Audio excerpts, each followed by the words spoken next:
do you do when your plans change? What if those plans impact the rest of your life? Tonight, Brandon will tell us how he dealt with life when his plans changed. Did he rise like the phoenix or fall like a snake?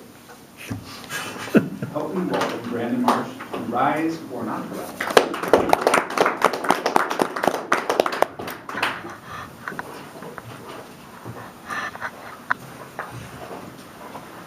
Fellow Toastmasters, honored guests, I had a unique opportunity growing up. I was interested in computers. I love computers. My dad was getting his associate's degree, and I was nerdy enough that I read his textbooks. That set me up for the rest of my life, apparently. I had the great fortune of entering college during the IT boom. Everyone was hiring for IT. Everyone needed help desk staff. Everyone needed tier 2, tier 3. Everyone needed help. Perfect. Sign me up. Get my degree. Let's get in the workforce. My degree took 3 3/4 of a year. In that 3 3/4 of a year, the saturation level was achieved. IT was no longer the booming industry that it started as. And now I had to actually look and work for a job. Oh no. I had other plans. I had my degree. My dad had a position open where he worked, and it was a temporary position. It was understood, and it was more or less a filing clerk. But it paid the bills, and I got to live with my parents. What could be better as a college grad than making money and living with your parents? While your girlfriend is still in Ellensburg, and you're in Olympia. Perfect situation. Along came my first real job. I got to be a field technician. I got to work for the Department of Corrections for the state. I got to travel around central Washington from Wenatchee down to Tri-Cities, servicing different field locations where offenders check in. This is great. I love driving. I love it. I love working on computers. I love the people I worked with. One problem. My boss hated me. And I didn't really like her. Now, Department of Corrections is a little bit different. They're what they call quasi-military. You have to follow chain of command anywhere you go. That doesn't work so well in IT, at least the IT that I was branded with. So in order to work on this person's computer, I had to escalate it up my chain of command so it could get de-escalated down the other chain of command, and then I could go work over there. Instead of just walking over to the computer, you're done. You're good to go. I didn't have patience for that. That was a waste of time. As such, I lasted 10 months there before my boss found a way to get rid of me. She called me into her office, had me sit down.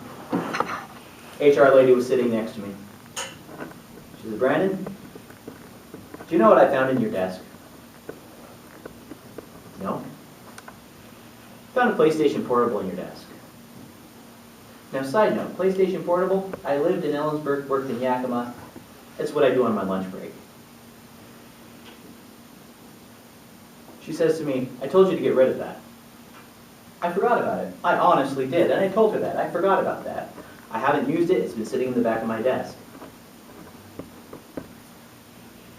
She says, "Well, we're going to terminate you. Do you have any questions?" And I look at the HR rep and I say, "Do I have any rights?" She says, "No." So I go back to my office, I pack up my box, put my things in the way, or in the box, and she lets me out the back door, which is kind of nice, I guess. Then I don't have to do the walk of shame for everyone. I work in the back of the office. Did you know it's actually illegal for your boss to go through your desk? Yeah, I found that out. I got wrongful termination. Fantastic. But here I am, college grad, got a job, in the sector I wanted. My boss tainted my taste of it. Was this going to be my solstice? Could be. In fact, it was. I could have lived on unemployment for a while. Fun fact of unemployment, when you go on it and you get a new job, usually the job pays less than your unemployment check that you're getting. At least back then, I don't know about currently. So I actually took a pay cut to come off of unemployment and start a job. I worked in Ellensburg. And I didn't really know anything about the Ellensburg community. I went to school there, and my girlfriend lived there. So I lived there. Found a job with a bookstore called Jarrell's. Been to Ellensburg, you probably know about Jarrell's. Started off as their IT and webmaster guy. Fantastic, got along great with the boss. He was well connected. If you've ever heard of Rolf Williams, then you've been in Ellensburg in the business community. He's known by everybody. He got me connected to another job at a place called SignDog and CopyDog. There I was the webmaster. I built websites for businesses in town. And I was the assistant manager of the copy shop. Sweet, assistant manager of a copy shop. That's putting IT to use, right? Behave.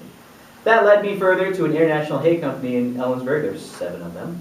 This one was called Westco. I worked part-time with them.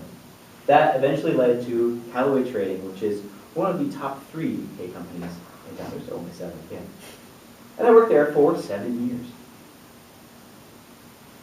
When again my boss called me into the conference room, sat me down, says, "Brandon, I don't see you working here much longer."